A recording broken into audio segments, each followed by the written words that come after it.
Cerita kali ini adalah pengalaman pertama bagiku dengan Bu Anas tetanggaku, sekaligus sahabat baik mama kandungku. Inilah cerita selengkapnya. Keluarga kami bertetangga baik dan akrab dengan keluarga Pak Anas, terutama mamaku dan Bu Anas, walau usia mereka terpaut jauh. Mamaku berusia 45, sementara Bu Anas 31 tahun. Mamaku dan Bu Anas sering belanja bersama atau sekedar jalan-jalan saja. Aku sering dimintai tolong untuk menyetir, walau sebenarnya mereka bisa mengemudi sendiri. "San, kamu ada acara enggak?" kata mamaku jika akan nyuruh aku. Jika diminta mengantar mereka, aku suka banget, karena aku termasuk anak mama. Aku pun jadi ikut-ikutan akrab dengan Mirna, putrinya Bu Anas yang baru berusia 5 tahun. Mirna sering aku ajak main. Di balik itu aku mulai senang juga, karena bisa bersama Bu Anas yang cantik, nampak anggun dengan pakaian jilbab modisnya. Di rumah pun dia sering memakai jilbab. Tingginya kira-kira 165 cm, tapi masih tinggian aku sedikit, beberapa sentimeteran. Wajahnya cantik, mempesona dan indah. Betapa indahnya yang tidak nampak itu, pikirku jadi agak galau. Lambat laun, aku menjadi tertarik juga dengan Bu Anas ini.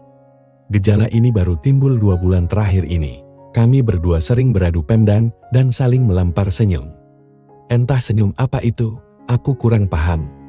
Paling tidak bagiku, atau aku yang terlalu GR. Sering suara indahnya memanggil, "Afandik," itu yang selalu terbayang-bayang. Suaranya sangat merdu bagiku dan menggetarkan relung-relung hatiku. Dia di rumah itu bersama Mirna dan Marni pembantunya. Suaminya kerja di luar kota. Pulangnya 2 minggu sekali atau kadang lebih. Pagi itu aku tidak ada jadwal kuliah. Setelah mandi, sekitar pukul 8, aku keluar rumah. Maksudku cari teman untuk aku ajak ngobrol. Suasana sepi di rumah-rumah di kompleks perumahan kami. Banyak yang sudah tutup, karena para tetangga sudah pada pergi kerja, kalaupun ada, hanya pembantu mereka. Tetapi Bu Anas, rupanya masih ada di rumah, karena mobilnya masih di carport. Mungkin dia belum berangkat kerja. Iseng-iseng aku masuk rumah itu, setelah mengetuk pintu, tak ada tanggapan, aku langsung masuk saja. Karena aku sudah terbiasa keluar masuk rumah ini, bila disuruh mamaku, atau sekedar main dengan Mirna. Pagi itu, Mirna sudah pergi belajar di antar Marmi. Di dalam rumah, terdengar suara gemercik air dari dalam kamar mandi. "Siapa ya?" terdengar suara dari kamar mandi. "Aku Bu, Afandin, mau pinjam bacal," jawabku beralasan. "Oh silahkan, ada di bawah meja ya," sahutnya memberitahuku. "Ya Bu, terima kasih," sahutku. Sambil duduk di karpet, aku pun mulai membuka-buka majalah. Aku membayangkan, pasti Bu Anas sekarang ini tengah di bawah shower. Betapa indahnya. Tiba-tiba, pikiran isengku timbul. Aku pingin mengintainya. Aku pun mulai melangkah dengan berjingkat pelan menuju kamar mandi itu. Tapi ternyata tak ada celah atau lubang untuk aku bisa mengakses ke kamar mandi itu. Dan akibatnya justru detak jantungku terasa bergemuruh, berdetak kencang. Kalau ketahuan, bisa berbenih pikirku. Akhirnya aku batalkan niatku itu dan kembali aku membuka-buka majalah yang ada dengan pikiran terus menerawang kemana-mana. Beberapa menit kemudian, terdengar pintu kamar mandi bergerak. Bu Anas tampak keluar dari kamar mandi, sembari tersenyum dan masuk ke kamarnya. Astaga, apa yang sehari-harinya selalu ditutup rapat, kini hanya memakai handuk dan terlihat oleh kedua mataku dalam jarak yang begitu dekat. Aku pura-pura mengabaikannya, tapi tadi itu sempat kelihatan olehku yang begitu indah. Jiwaku spontan bergetar, lebih keras lagi. Wah, belum apa-apa, sudah begini. Mungkin aku benar-benar masih pemula, pikirku. Rasa hati, aku pingin sekali tahu apa yang ada di kamar itu. Aku pingin menyusulnya. Perhatianku pada bacaan buyar berantakan, fokusku beralih pada yang habis mandi tadi. Dalam kecamuk pikiranku, tiba-tiba Bu Anas menyapa dari dalam kamarnya. "Kamu gak kuliah, Van?" katanya dari dalam kamarnya itu. "Tidak, nanti sore Bu," jawabku gagap. Ya hari itu memang jadwal kuliahku sore. Mungkin dia tahu kalau aku gugup, malahan dia terus mengajakku ngobrol terus. Mengapa aku tidak ikut masuk saja? pikirku, kan pintunya tidak tertutup rapat. Lalu aku pun nekat mendekati pintu kamarnya dan menjawab omongannya di dekat pintu. Semakin lama, rasa penasaran itu semakin besar. Kemudian aku dorong pintunya dengan perlahan, walau agak ragu-ragu. "Masuk saja, enggak apa-apa Kok Van," katanya. Hatiku bersorak karena dipersilahkan masuk. Dengan sikap sesopan-sopannya dan pura-pura agak takut, aku pun melangkah masuk. Dia tampak sedang mengeringkan rambutnya dengan hairdryer di depan meja rias. "Duduk situ lo Van," pintanya sambil menunjuk ke tempat tidurnya. "Iya, ibu enggak ke kantor?" tanyaku sambil duduk persis menghadap ke cermin meja rias itu. "Nanti, jam 10-an, aku langsung ke balai kota. Ada audiensi di sana, jadi agak siang," katanya lagi. Sesaat kemudian, dia menyuruh aku membantunya mengeringkan rambutnya dan sementara tangannya mengurai-urai rambutnya. Kembali aku gemah tuar, memegang hairdryer itu. Apalagi tersebar aroma segar dan wangi dirinya. Dengan posisiku saat itu, aku bisa melihat keindahan-keindahan yang hanya sedikit-sedikit itu, tetapi itu sudah mampu membuat jantungku semakin berdebar. Tanpa sengaja, tanganku menyenggol bahunya. Tuing, seketika itu rasanya perasaanku seperti disengat aliran listrik tegangan 220 volt. "Maaf Bu," ucapku terbata-bata. "Enggak apa-apa, kamu pengangin ini juga boleh. Daripada kamu lirik-lirik, sekalian pegang saja," katanya sambil menuntun tangan kananku ke arah. Apa yang sedari tadi, begitu aku kagumi. Tentu saja aku jadi salah tingkah, jadinya. Rupanya, Bu Anas tahu lewat kaca rias, bila aku terus memperhatikan itunya. Aku menjadi gemetar, antara ya dan tidak, aku gemetaran mengikuti perintahnya itu. Maklum baru kali ini, seumur-umur aku mendapatkan kesempatan itu. Beberapa saat kemudian, Bu Anas beranjak dari tempat duduknya, sambil berkata, "Kamu sudah pernah sun pacarmu belum?" tanyanya mengagetkanku. "Agi, ibu ada-ada saja. Malu, kan?" sahutku. "Ngapain malu? Kamu sudah cukup umur loh. Berapa umurmu?" tanya Bu Anas. 21 Bu, sahutku. "Sudah di US itu, kalau belum pernah, mau ibu ajari. Gini loh caranya," ucapnya sambil meletakkan tangannya pada bahuku. Kami berdiri demikian, Bu Anas yang masih dibalut handuk warna pink itu dipepetkan padaku. Wanita cantik ini memandangku cukup lama, penuh pesona. "Kamu ganteng, bahkan ganteng sekali Van, bahumu kelakar maju, aku suka kamu," ucapnya. "Sejak kapan Bu?" kataku di tengah getaran debar jantungku. "Sejak kamu suka melirik-lirik aku Van," sahutnya. Aku menjadi tersipu malu. Memang aku diam-diam mengaguminya juga, dan suka melirik perempuan energik ini. "Ya sebenarnya, aku mengagumi ibu juga," kataku terbata-bata. "Tuh kan, apanya yang kamu kagumi?" ucapnya lembut.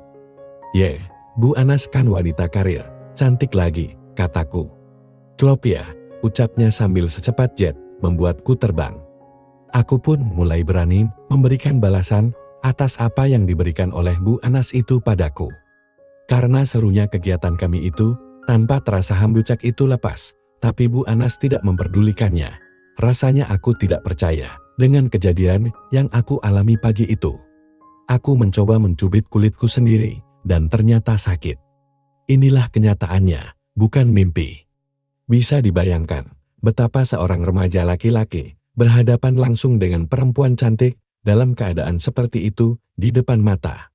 Aku memang sering melihat foto-foto di internet, tapi kali ini di alam nyata dan luar biasa indahnya.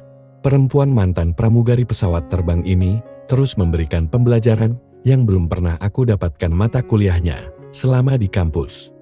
Spontan saja keinginanku pun semakin tinggi. Akhirnya aku pun berusaha untuk menyelesaikan mata kuliah baruku itu dengan penyempurnaan. Tetapi dasar aku memang belum pengalaman, beberapa kali mencoba, terus saja gagal dan gagal. Perempuan dengan deretan gigi indah itu malah ketawa gele. Melihat kesulitanku itu, aku menjadi kesal dan malu. "Tolonglah Bu, gimana caranya ini?" pintaku. "Kamu keburu-buru, tapi tak tahu caranya," ucapnya masih dengan ketawa.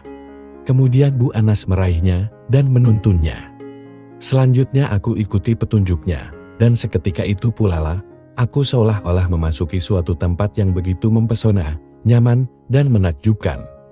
Aku ikuti terus semua arahannya, karena aku memang benar-benar masih awam soal yang satu itu. Setelah beberapa lama, Bu Anas bergerak sedikit aneh, dan ternyata dia telah mendapatkannya. Aku terpana dengan pemandangan itu, bagaimana tingkahnya saat mencapai puncaknya, benar-benar mengasihkan, wajahnya merona merah jambu. Sebuah pengalaman yang benar-benar baru dan sangat menakjubkan. Aku bahagia sekali, Van, bisiknya. Sekarang lakukan kayak yang aku contohkan tadi, katanya lagi. Kemudian aku pun kembali mengerjakan apa yang diarahkan olehnya. Sekitar 15 menit kemudian, secara bersama-sama, aku dan Bu Anas pun sampai di puncak itu. Betapa mempesonanya perempuan ini, walau lebih tua dari aku, Bu Anas sangat mempesona. Aku memang pernah mengeluarkan air itu, tapi dengan cara ritual atau mimpi. Tapi kali ini, benar-benar nyata dengan seorang wanita cantik, yang sudah lama aku impi-impikan. Setelah beberapa menit kemudian, aku melihat jam di dinding yang sudah menunjuk pukul 9.16. Astaga, berarti barusan itu 1 jam lebih, dan segera aku pergi ke kamar mandi, dan diikuti Bu Anas. Terima kasih ya Van, ucapnya dengan senyum manisnya. Sama-sama Bu, sahutku. Setelah berbenar, kemudian aku segera keluar rumahnya, karena takut kalau Marmi dan Mirna pulang. Sore harinya, selama mengikuti kuliah, aku tidak konsentrasi pada dosen. Aku selalu teringat kejadian tadi pagi itu, betapa peristiwa yang menyenangkan itu berlangsung begitu indah dan membahagiakan. Padahal hari-hari sebelumnya, mendapat senyumannya dan melihat wajahnya yang cantik saja, aku sudah senang. Tapi kini, aku telah merasakan semuanya. Sebuah pengalaman yang benar-benar baru, sekaligus mengasihkan. Lalu aku pun menulis pesan SMS ke Bu Anas. Gimana Bu Anas? Lanjutkan, pesanku untuk Bu Anas. Kapan sayang? Jawabnya. Lalu kami pun sepakat, malam ini dilanjutkan kembali. Malamnya mamaku dan papaku pergi keluar rumah pukul 19 karena ada acara di kantor papa. Sebelum berangkat, aku pamit ke mamaku dan aku beralasan pada mamaku untuk mengerjakan tugas di rumah teman. Mungkin kalau kemalaman, aku tidur di sana Ma, kataku pada mamaku. Semula mamaku keberatan, tapi akhirnya mengizinkan. Aku sudah tidak sabar, ingin segera pergi ke rumah Bu Anas. Tapi Bu Anas malah bilang, kalau aku disuruh datang nanti, setelah Mirna dan Marmi tidur, rasanya menunggu kayak setahun. Sekitar pukul 9 malam, ada SMS masuk dari Bu Anas. Mereka sudah tidur, kemarilah sayang. Aku berangkat Yamin, ucapku pada pembantuku, taunya dia, aku akan pergi ke rumah temanku. Gak pakai motor Mas, tanya Mimin. Dijemput temanku di ujung jalan, kataku. Malam itu germis, aku berangkat ke rumah Bu Anas, tapi jalanku melingkar lingkungan dulu, untuk kamuflas, agar Mimin tidak curiga. Setelah mengambil jalan melingkar, aku langsung masuk rumah, dan disambut oleh Bu Anas, dan langsung masuk kamarnya. Nyonya rumah itu kemudian mengunci pintu, mematikan lampu tengah, dan masuk kamarnya. Mirna tidur di kamar sebelah, sedang Marmi tidur di kamar belakang dekat dapur, dan akses ke ruang utama dikunci juga, sehingga cukup aman. Lampu meja, kamar, masih menyala redup. Bu Anas masuk kamar, dan mengunci pintu dengan hati-hati. Dia membangkang tangannya, aku segera berjalan mendekatinya. Kami seperti sepasang kekasih yang sudah lama tidak ketemu. Malam itu aku semakin tahu bahwa ternyata Bu Anas yang selalu ditinggal keluar kota oleh suaminya itu selalu kekurangan asupan gizi. Sehingga malam itu Bu Anas tidak mengenal lelah, terus-terus minta lagi dan lagi. Untung saja aku baru sekali itu mendapatkan hal itu, sehingga aku pun tentu saja dengan semangat 45 terus menyambutnya dengan sukacita. Sejak saat itu, hubungan rahasiaku dengan Bu Anas semakin erat terjalin. Kalau kami sudah sama-sama ingin dan tidak ada kesempatan di rumah itu, maka Bu Anas pasti mengajak aku pergi ke hotel. Rasanya aku tidak bosan-bosannya menjalani hubungan ini bersama Bu Anas. Kini Bu Anas bertambah putra, Dava namanya, yang berumur 4 tahun, mungkin saja dia itu hasil tanamku. Sementara lakon itu kini masih berlangsung. Demikianlah pengalamanku dengan Bu Anas, tetangga sebelah rumahku itu. Tamat. Semoga teman-teman semua terhibur dengan kisahku ini. Jangan lupa like dan komen ya. Sekian dan terima kasih. Tak terasa umurku saat ini sudah memasuki kepala 4, tepatnya sudah 43 tahun. Usia yang sudah tidak muda lagi. Tapi kenapa di usia yang hampir setengah abad ini masih saja punya rasa keinginan yang sangat tinggi sekali. Banyak orang bilang kalau itu puber kedua atau ketiga. Kadang saya malu ketika rasa keinginan itu muncul, karena suamiku yang usianya jauh lebih tua dariku sudah tidak bisa lagi memberikan kewajibannya sebagai seorang suami terhadap istrinya karena faktor usia. Saya percaya akan hal itu. Tapi mengapa di usiaku yang sekarang ini justru malah menambah semangatku untuk mendapatkan itu dari suamiku? Sebelumnya saya minta maaf kepada para pembaca kalau saya bercerita tentang keluh kesahku ini. Saya di sini hanya ingin berbagi cerita kepada kalian tentang apa yang pernah aku alami ini. Mungkin juga banyak perempuan di luar sana yang mengalami hal yang sama seperti saya ini. Hanya saja mereka mungkin malu ingin bercerita kepada teman atau kerabatnya. Jadi lewat tulisan ini, saya akan bercerita semuanya sampai pada akhirnya saya menemukan tempat di mana saya bisa mendapatkan itu semua. Panggil saja namaku Rahma. Saya bertempat tinggal di sebuah desa yang jauh dari hiruk-pikuk perkotaan. Desa yang saya tempati ini sangat terpencil. Hanya ada sekitar 50 kakak yang menghuni sebuah dusun itu. Dusun Kali Putih namanya. Banyak kenangan yang saya alami di dusun itu sejak saya masih kecil hingga saat ini. Saya sendiri menikah masih di usia yang masih sangat muda, yaitu usia 16 tahun, dan sudah memiliki 2 anak perempuan. Maklumlah karena kurangnya pendidikan, perempuan di usia segitu disuruh harus cepat-cepat segera menikah, karena kalau tidak akan menjadi PTWN tua nantinya. Jadi saya sendiri takut kalau hal itu akan terjadi pada saya. Sehingga saya harus menurut apa kata kedua orang tuaku. Dan itu sudah menjadi tradisi turun-menurun di desa saya. Jadi tidak banyak wanita yang mengenyam pendidikan sampai ke perguruan tinggi. Paling tinggi hanya sampai tingkat SMP. Itu pun kalau orang tuanya mampu.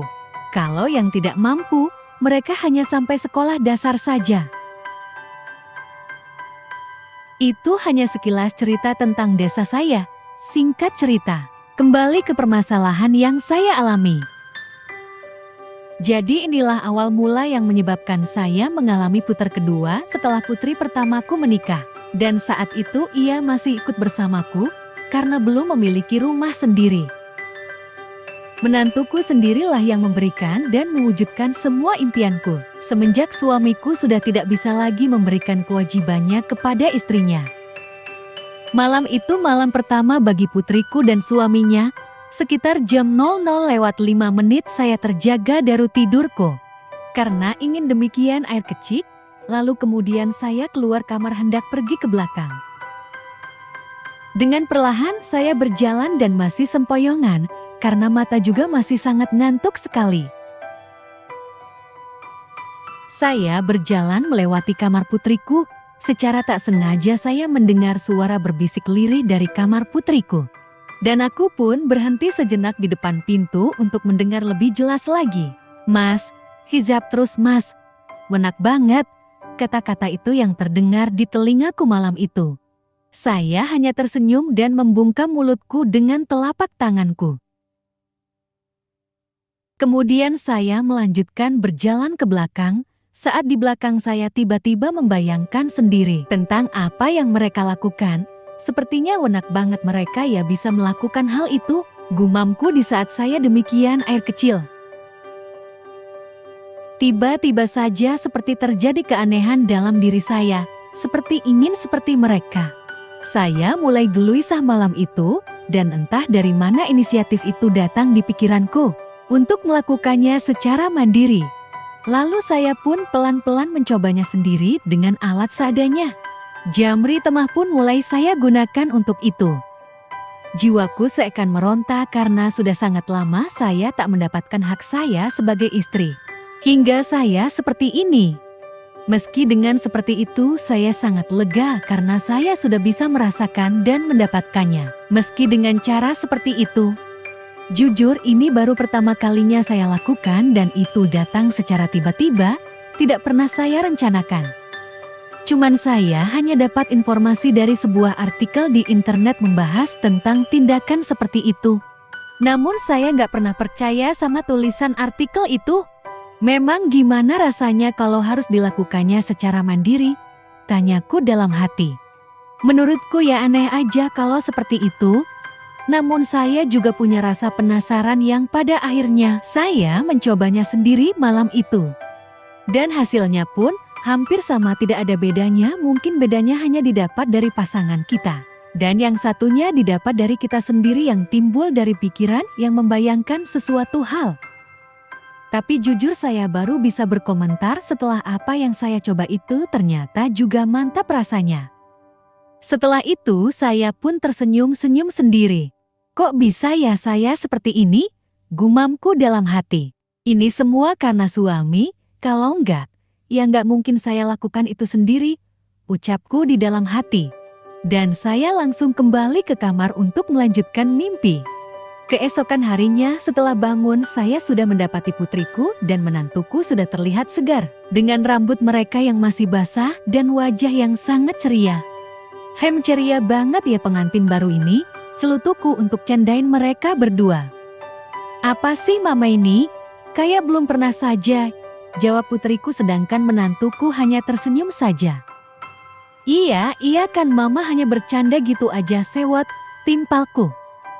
Kalian mau dimasakin apa hari ini? Mumpung mama hari ini ingin masak banyak, tanyaku. Terserah mama saja deh dimasakin apa aja, Nilam pasti suka, kan mama jagonya masak. Nilam akan bantu mama kalau mau masak, jawab Nilam. Boleh yuk, ajakku. Bentar ya mas, Nilam bantu mama masak dulu, kalau Mas Surya mau jalan-jalan pagi silakan keburu mataharinya muncul, ucap Nilam pada suaminya. Tumben amat nih, mama sama anak rame di dapur, sapa suamiku yang baru saja bangun. Iya Pak, katanya mama mau masak banyak, makanya Nilam bantu mama, sahut Nilam. Si Agil belum bangun Pak, tolong bangunin dong Pak, udah jam segini masih molor aja, ucap Nilam lagi. Setelah 2 jam, masakan pun sudah jadi dan siap untuk dihidangkan di meja makan. Memang banyak yang saya masak pagi itu, ada sayur lodah dan juga opor ayam, ada juga telur dadar dan juga tempe tahu. Saya rasa itu semua sudah lebih dari cukup untuk 5 orang. Karena saya sendiri tidak mau dianggap mertua pelit sama menantuku. Jadinya saya akan membuat menantu saya itu betah serta nyaman tinggal di rumahku sebelum mereka memiliki rumah sendiri. Selanjutnya kita semua berkumpul di meja makan dan sarapan bareng. Sembari sarapan, timbul rasa aneh lagi dalam diriku setelah melihat menantuku. Saya melihat menantuku ini sangat tampan sekali, sehingga membuat jiwa mudaku kembali muncul lagi. Namun tidak semata-mata saya melihatnya, saya hanya meliriknya sekilas saja. Sedikit basa-basi saya menyuruh menantuku untuk sarapan yang banyak. Ayo nak Surya sarapan yang banyak, gak usah sungkan-sungkan, ucapku. Iya mah ini sudah banyak kok, jawabnya singkat. Selesai sarapan saya pun membereskan piring kotor untuk dibawa ke belakang untuk dicuci serta membersihkan dapur yang masih terlihat kotor dan berantakan.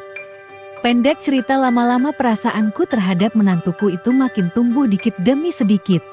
Saya sendiri nggak tahu kenapa bisa begitu, hanya saja saya masih menyimpannya rapat-rapat dalam hati. Mungkin ini semua karena kurangnya saya mendapatkan dari suamiku, sehingga saya seperti ini. Saya tidak boleh egois seperti ini, saya harus bisa menahannya, kataku dalam hati. Beberapa bulan kemudian, Nilam pun hamilis anak pertama dan saat itu umur kandungannya sudah sekitar 6 bulan. Otomatis menantuku tidak bisa lagi mendapat JTH dari istrinya.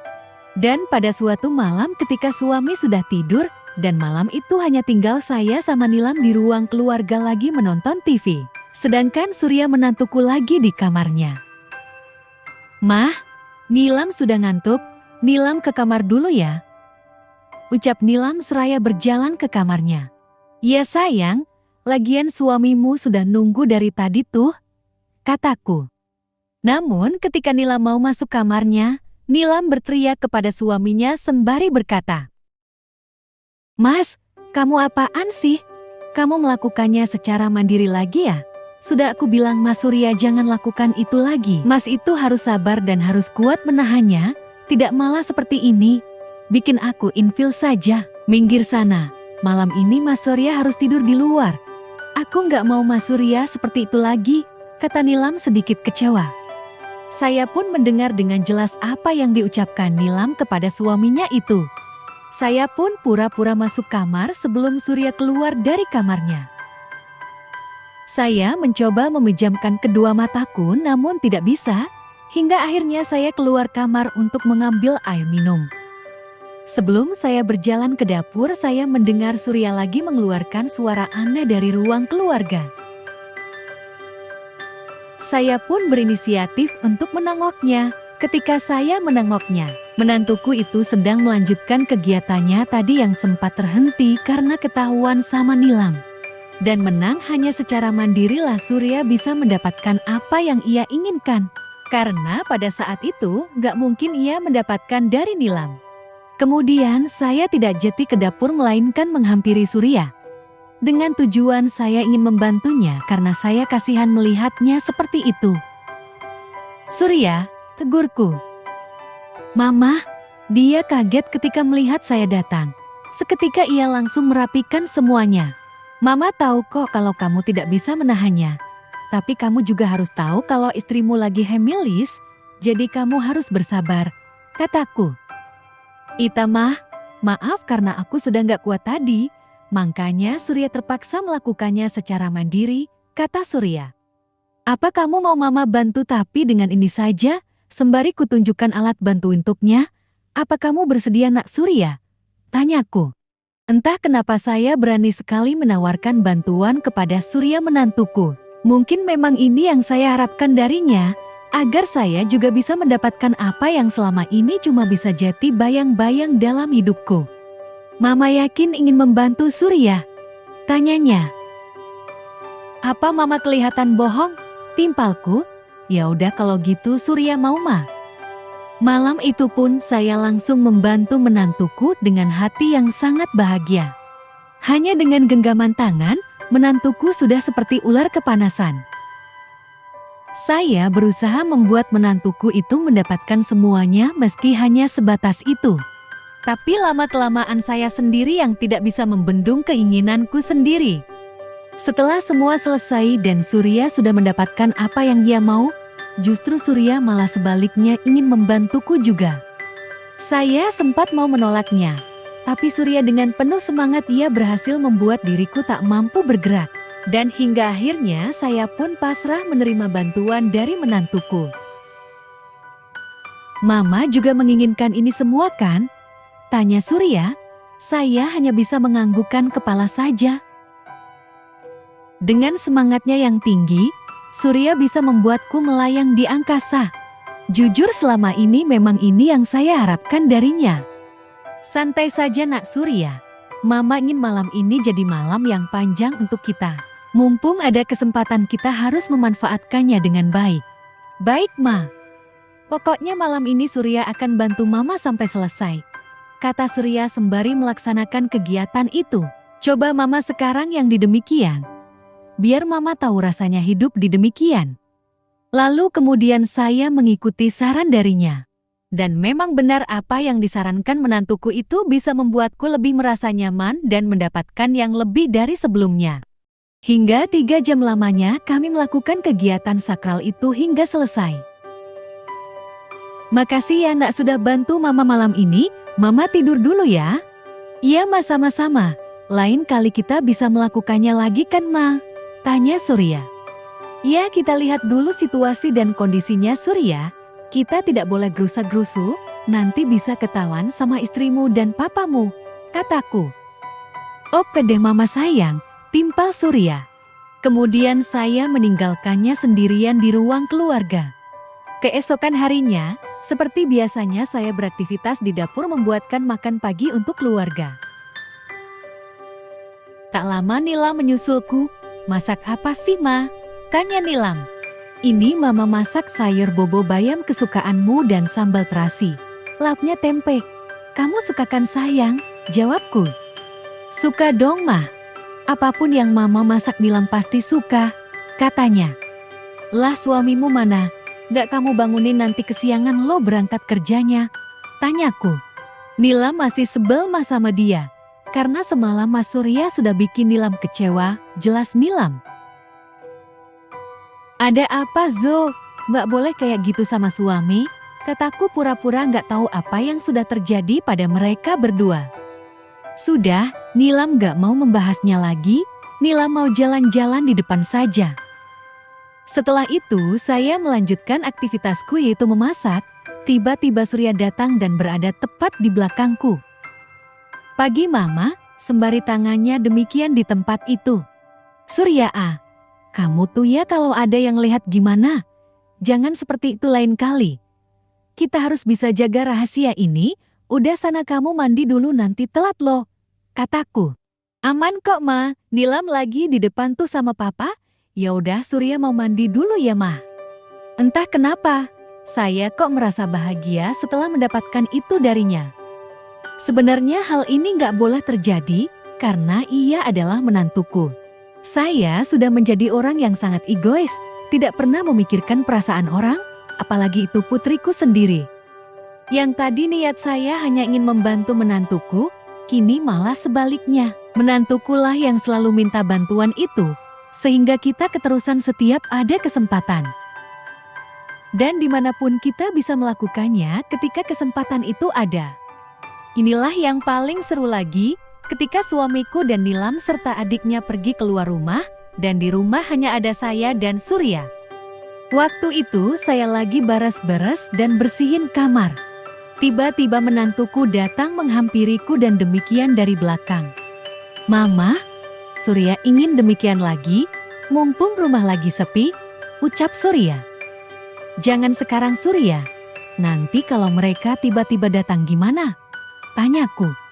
"Mereka masih lama Mah, makanya kita harus buru-buru demikiannya," bujuk Surya. Tanpa rasa ragu lagi saya pun kembali melakukan kegiatan itu. Surya masih menunjukkan performanya sebagai sosok laki-laki yang hebat dan penuh dengan semangat. Mungkin hanya itu saja yang bisa saya ceritakan kepada pemirsa semua, karena kalau diceritakan semuanya, gak ada habisnya. Semoga terhibur, sampai jumpa lagi di cerita selanjutnya. Salam santun dan salam sejahtera. Jangan lupa like dan subscribe channel ini ya. Terima kasih.